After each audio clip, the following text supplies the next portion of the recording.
the average credit card interest rate right now is 23%. So if you're paying 23% on interest, but yet you have this money over here that could reset you and get rid of that interest, and you could take that cash flow that's now freed up to apply to something else, that's a great gift. What you have to do though is be smart that you don't ever end up into credit card debt ever again.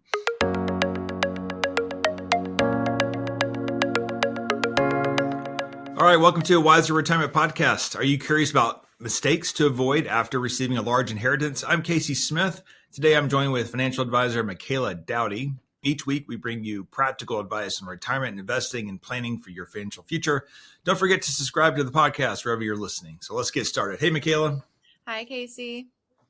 So Michaela and I are separate today. We've got a new podcast studio that is being built out. We're excited about it at Wiser Global headquarters in Marietta, Georgia. So yeah, we're doing our remote. Well, we're not quite remote. Remote, but kind of remote. Remote, yeah, exactly. Different rooms. All right, so I thought this was an interesting topic, simply because we see it so much. I mean, everyone talks about in our industry how, there's this great wealth transfer starting between boomers and the next generation. And so we see a lot of that. We see a lot of people inheriting assets. And it's interesting to see what happens sometimes. Obviously, if you're working with a wealth management firm, I mean, you're probably not doing anything crazy or stupid with your money, right? Definitely. But we've seen some things over my 25 years, Yes. for sure. So we put together a list. We'll kind of hop through these, but basically it's a top 10 list, no particular order, of things that tend to happen when people get an inheritance. I still think that all the rules of financial planning still apply when something like this happens, meaning that, if you have credit card debt, it can be used as a great reset for a lot of people. It can also be used to take a family to the next level when it comes to wealth, and you build on that wealth and pass it to the next generation. I think that's the intention, right? Always, yes. But it doesn't always happen that way. So let's just start, Michaela. I'll let you you put this list together. I'll let you start here with number one. Yes. So first is just not rushing into any larger financial or even just big decisions in general while you're still grieving.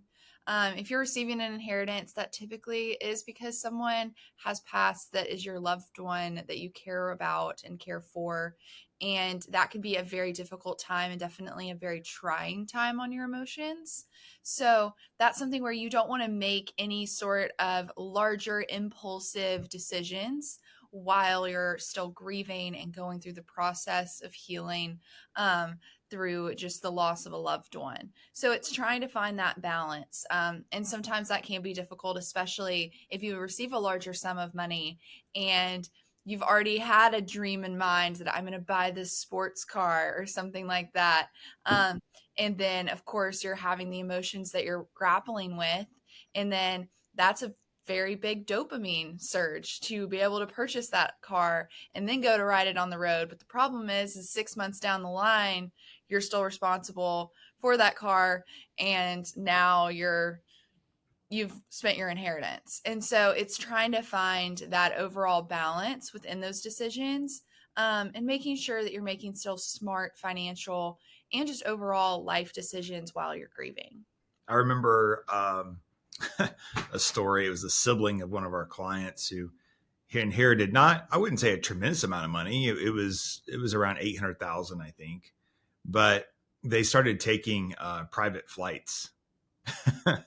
So $800,000 doesn't even generate enough dividends and gains in a good year to pay for that lifestyle on a regular basis. So every time he went somewhere, he would fly private. So you're looking at losing, $10,000 to $30,000 minimum round trip on the East Coast anyway.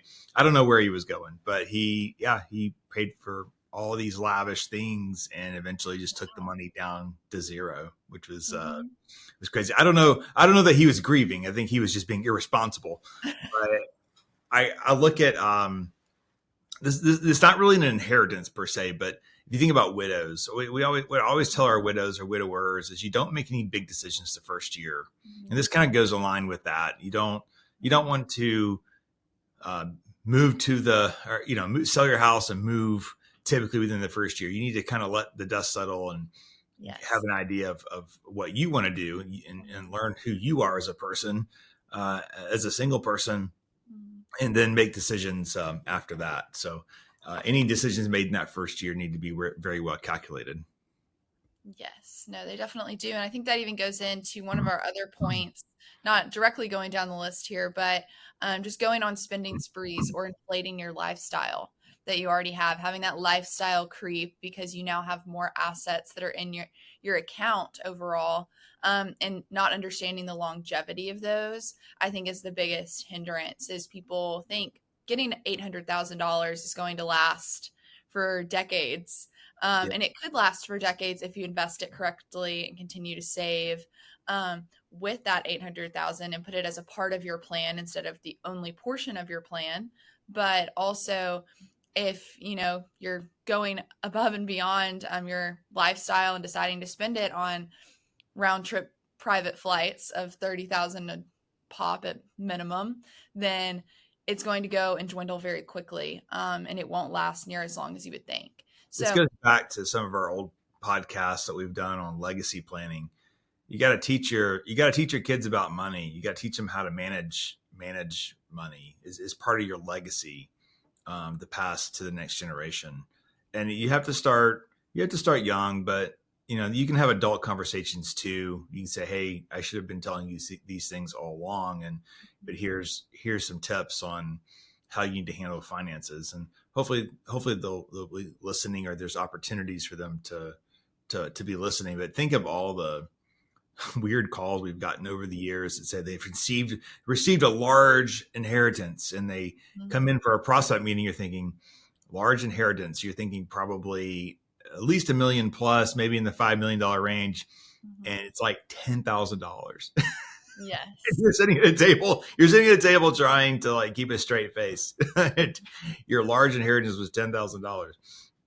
Nothing about the family that left it. I'm not saying anything negative about them, but it's the person receiving it, like, has probably never seen $10,000 before.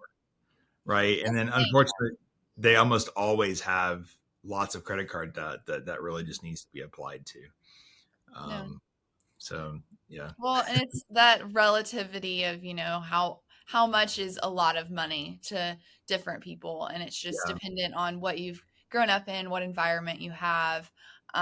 Because 10,000 can be a lot to some people, or it can be, 10,000, that's nothing, to other people. So it's finding that relative number for sure. And understanding that, yes, like it can easily be splurged, and it's just trying to get it invested correctly at any dollar amount it may be, or just on the right track, even if that's not investing. If it is paying down credit card debt, whatever it may be, that would be the best option, which is where, making sure that you are open to paying off those high interest debts.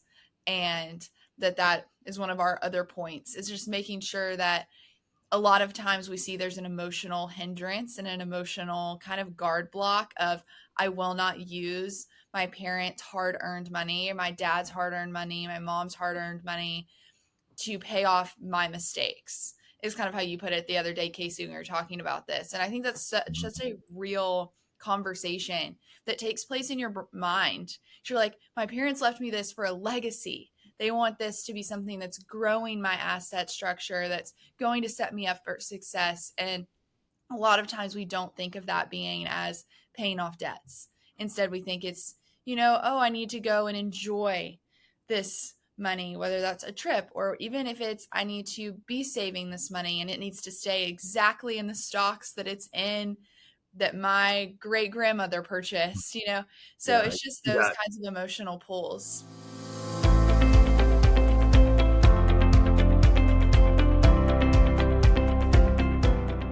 Are you curious why annuities keep coming up as a potential investment option? People are often told that annuities can effectively mitigate investment risks and help secure their financial future. However, annuities often benefit the salesperson and might not be the best choice for you as a consumer. To learn more about the various types of annuities, the negatives of owning them, and better investment alternatives, we have a free ebook on our website just for you.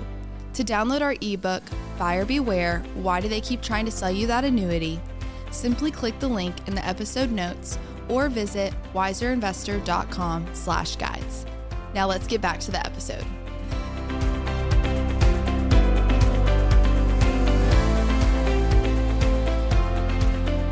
You see that too. They're not willing to make changes in the investments because this is what dad had. You get a step up in basis if it's a brokerage account. That's a great time to be moving the portfolio around. The reality is they probably held the stock because the cost basis was so low, it wasn't worth paying the tax to make a transition into like ETFs or something more diversified. I'll go back to, not using money to pay off debts. A couple of things. One is there's an order of operation to planning, and it always starts with eliminating silly debt. So if the average credit card interest rate right now is 23%. So if you're paying 23% on interest, but yet you have this money over here that could reset you and get rid of that interest, and you could take that cash flow that's now freed up to apply to something else, that's a great gift. What you have to do though is be smart that you don't ever end up into credit card debt ever again.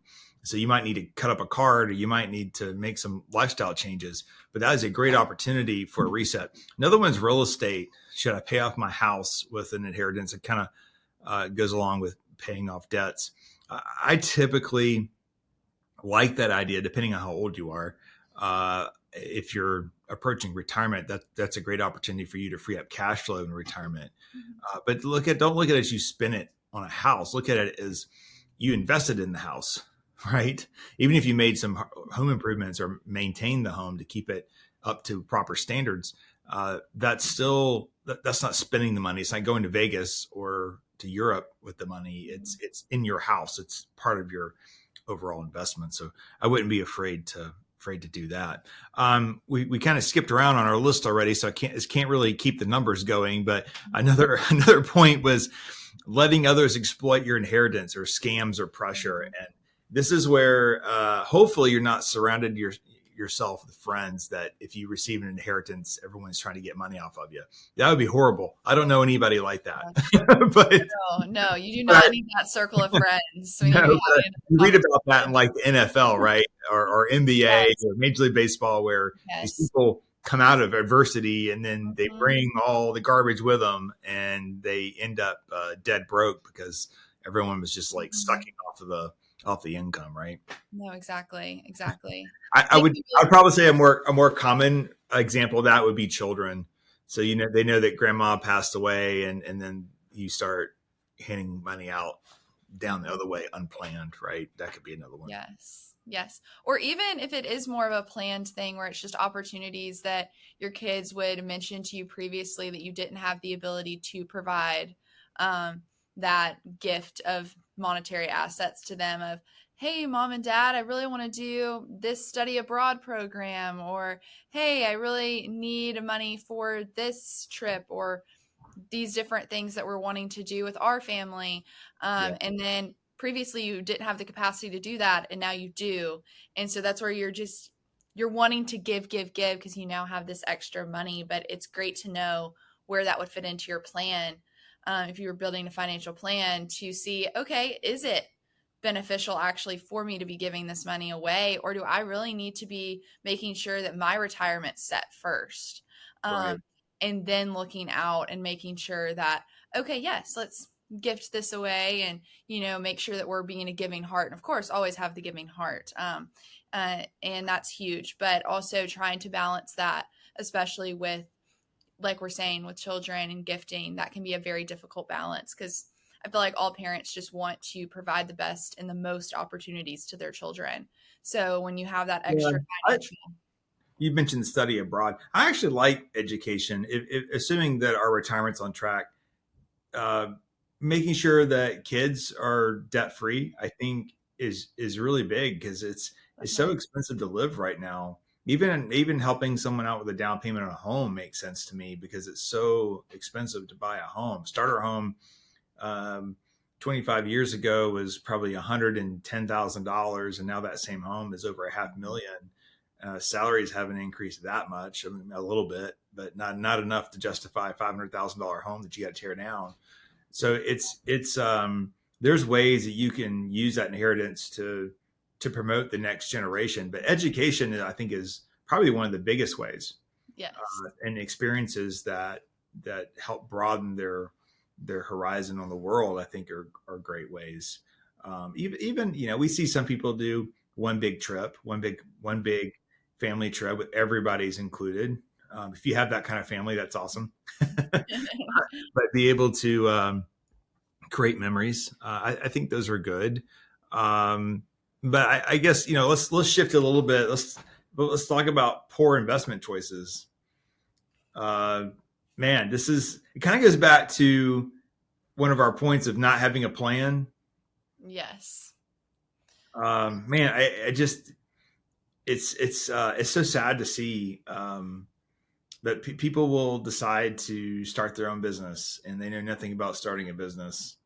I I saw one person who started a business, and I don't want to go into tremendous amount of detail because I'm afraid that they might be listening. but but basically, they started a business and they went out. The first thing they did is they bought like a brand new truck Mhm. to start the business, and I'm like, the type of business that they were doing is very kind of a blue collar business. I was like, first of all, you don't need a brand new truck. Um, and so I just knew that we weren't going to be making good Mhm. decisions. And I don't know the business ever had any significant revenue. I think it was just to buy a truck. I could see that. I could see someone getting swindled into create a business and then you can buy this truck and somehow have it as a write off in some way, shape, or Right, form. Yes. I could right. totally see that happening. Um, you That's know, a quick. buying buying individual stocks or day trading, things of that nature. Those are typically poor investment decisions. Um, Yes. Well, and I think it's also kind of going into not getting swindled by any sort of someone trying to exploit your inheritance and that pressure, but also making that poor investment choice, I think can kind of layer into an annuity in some ways of just making sure whatever products that are potentially getting persuaded to you in some way, shape, or form are actually in your best interest, um, yeah. and actually do make sense for your assets. You don't need your assets locked up necessarily for any short sort of extended period of time. You want to be able to be investing in those assets and not have to have any caps on returns, which is typically what you see in annuity contracts, where you don't get the full benefit of the market while maybe you don't have the downside risk. You're not getting the full benefit either of the growth of the market. Um, and then you're also having to pay typically a larger premium of some sort to be in the product itself as an annuity. So that's just something that, especially if you're getting an inheritance and you're saying that you want to protect your inheritance, that's a really quick call sometimes that you can get very easily swindled by and making not the best investment choice for yourself sometimes. Yeah, a lot of times that comes from the person who left the inheritance, left an annuity, and unfortunately, they also left an annuity sales guy that you're going to have to go through to process the annuity, and they can be pretty slick at times. It's only two people make money in annuities. Typically, it's the product company and then the advisor on the 10% Mhm. commissions, which is ridiculous. Another one is overlooking tax obligations and rules. So this I think this falls into the category of counting your chickens before they hatch. So not fully understanding what the ramifications are. For example, if you inherit that annuity, there's a chance that it's going to be 100% taxable, Yes. or a good chunk of it could be taxable Mhm. coming out to you. There's required minimum distributions for IRAs. You have to pull the money out over 10 years. You got to pay You got to pay income tax on that. So which year do you have the largest withdrawal, or do you make it equal over 10 years? These are all things that you need to have, understand the tax obligations and what the reality is to your situation. Definitely. And I think that's the one we balance the most here lately is the 10-year rule. I feel like that's a very big topic of conversation when we have inheritances coming in to the plan for clients, is talking about and going through, well, when is the best strategized time to start taking out it at the 10-year mark? But then it's also noting that we have quite a few clients here lately that they wanted to do equal withdrawals for each, year of the 10 years. But because the market's done so well over the last couple of years, they actually have more money than they started with, they originally inherited. So they're still having to deplete the account. So it's just very funny. You just have to make sure that you're keeping up with those returns as well when you're doing that across the 10-year board. But then also factoring in, of course, like you were saying, Casey, that income is, are you going to stop working in the next 10 years? Would it make sense to somehow delay those RMDs to a certain extent if, of course, the person that had it prior was not already taking RMDs? So that's where, you're just trying to make sure that you're abiding by those rules, but also making sure it's the best strategy for yourself in that 10-year rule. Yeah, and then also if you live in certain states, there's an estate tax that you have to be careful of. Federal tax, you don't see that very often just because there's a small percentage of people that have over $22 million in inherited assets. Yes. I will say that we have clients that are over that amount because of businesses and real estate, especially. But there's a lot of planning that has to go in place for that. So hopefully, if you're in that category receiving, there's been a well thought out plan on how to handle those situations. You mentioned RMDs and the 10-year rule. You have to think about your own. If you're over 65, your Medicaid or Medicare. Sorry, your Medicare. Mm-hmm. So if you receive so much in income, it's going to make your Medicare premium increase. It's called IRMA. It'll adjust to be higher, as much as $500 a month, in having to pay for the same product that you were paying $175 a month for. So that's another consideration as you pull out withdrawals. If you're over the age 65, you need to make sure that you've got your IRMA managed. Definitely. Let's see. Another thing too is if you're in a situation where you're on Medicaid, so this typically falls under like special needs categories, and you're inheriting assets, you need to make sure before you inherit those assets that you can still maintain your government programs. So you could delay an inheritance. You could ask the executor to withhold the money for a little while until you can figure it out. But that's an important part. I would say that the person who's leaving the money should have thought about all this. Yes. But if they haven't, if it was maybe it was a sudden thing, but if they haven't thought about it, that's something else that you need to be considering. Hopefully, someone in your family is considering that, because if you're the person on Medicaid, there's a chance that you're not even thinking about it at this point, right? Mm-mm. Updating your own estate plan. What do you think that we need to be changing if we inherited assets? What changes? Well, I think you have to be looking into what exactly your titling of assets will be, because now you have inherited new accounts. So now you need to know what their beneficiaries could be. If you've inherited those assets and you've now brought those over into your own portfolio, how are those assets going to be distributed after and upon your death? So looking into those estate plans, and then also factoring in, like we're talking about, is there now a difference in taxation for any reason? If it is a much larger estate plan, are there any adjustments there that might need to come into place?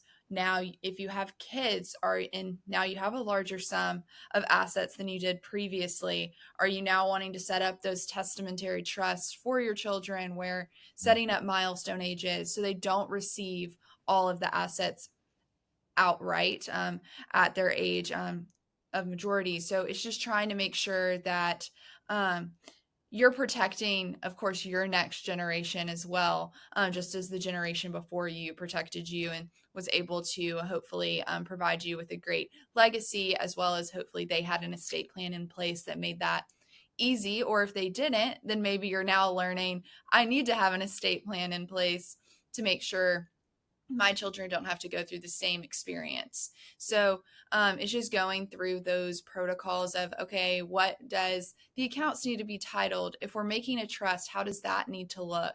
If it's a special needs situation, do we need to establish a special needs trust?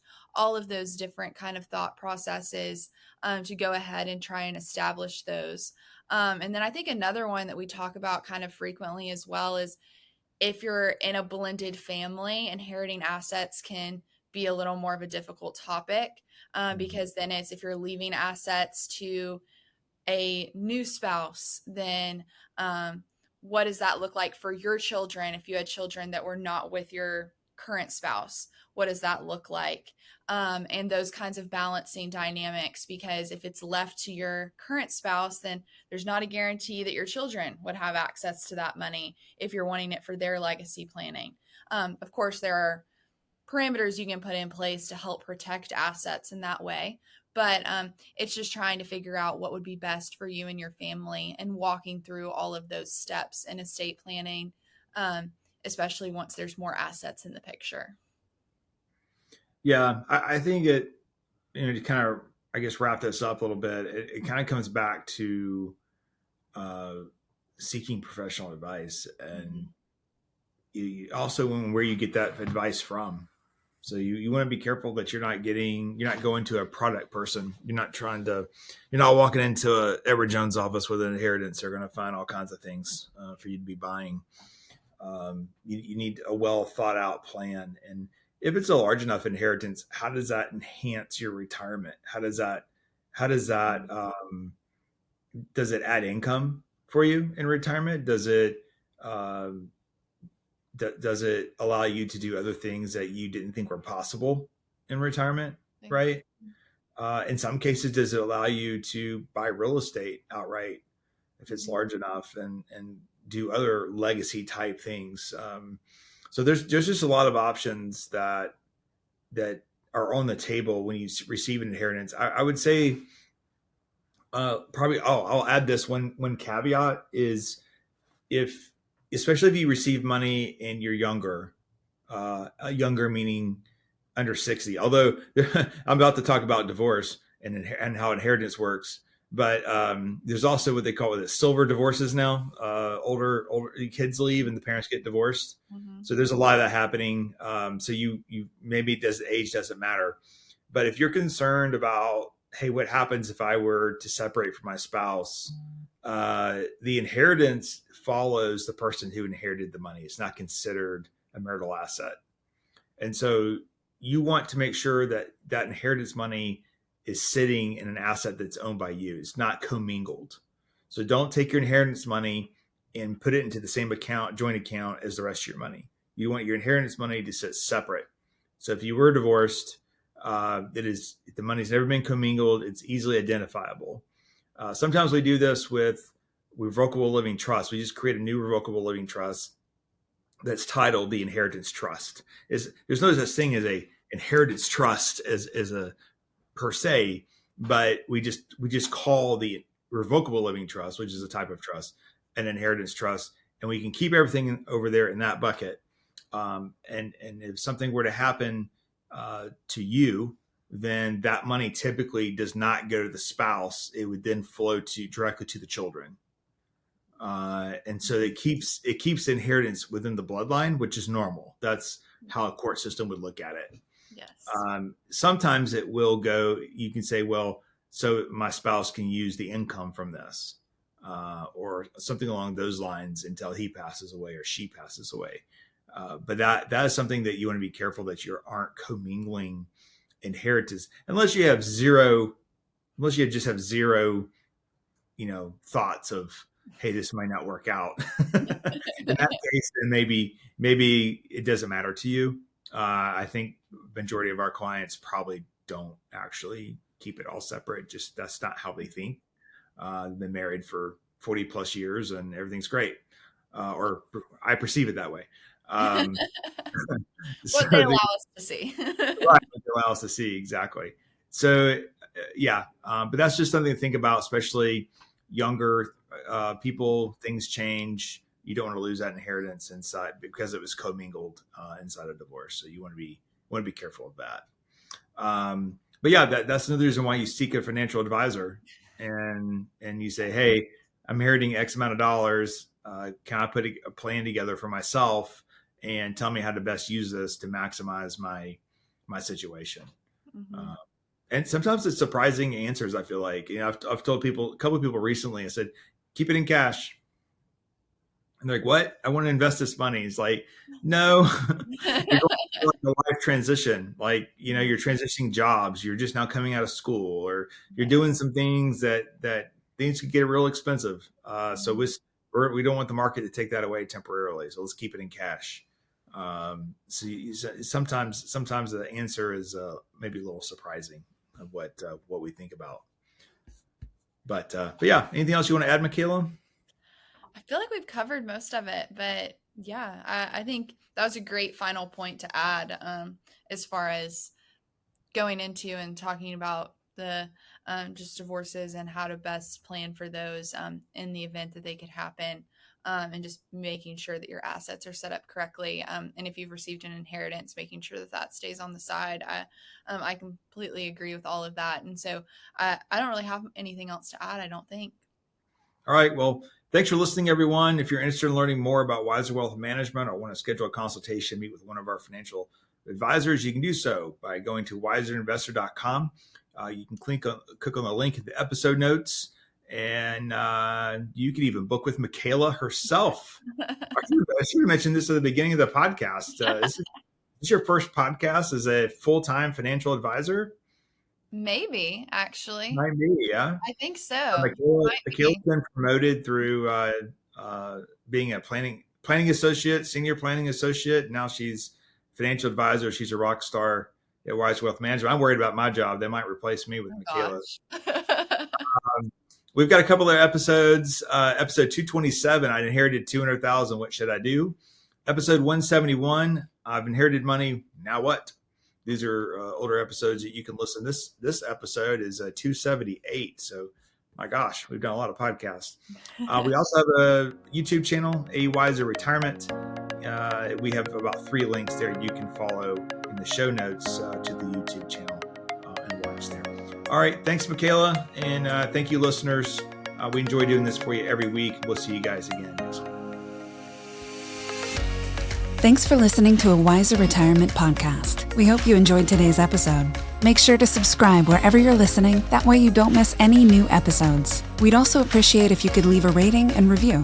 If you have any questions about anything that was discussed today, head to wiserinvestor.com and reach out. This podcast is strictly for informational purposes only and is not to be considered as investment advice or solicitation to buy or sell any financial products, securities, digital assets, or any other investment vehicles, or a basis to make any financial decisions. Wiser Wealth Management Incorporated is a registered investor advisor with the SEC. The host and/or guests may personally own securities, digital assets, or other investment vehicles mentioned on this podcast. Neither the host nor guests of the show are compensated for their participation, and no referral fees are paid to or received by any host or guest for clients, listeners, or similar interests. Investments involve risk, and unless otherwise stated, are not guaranteed. Be sure to first consult with a qualified financial advisor, tax professional, insurance professional, and/or legal professional before implementing any strategy discussed herein. Past performance is not indicative of future performance.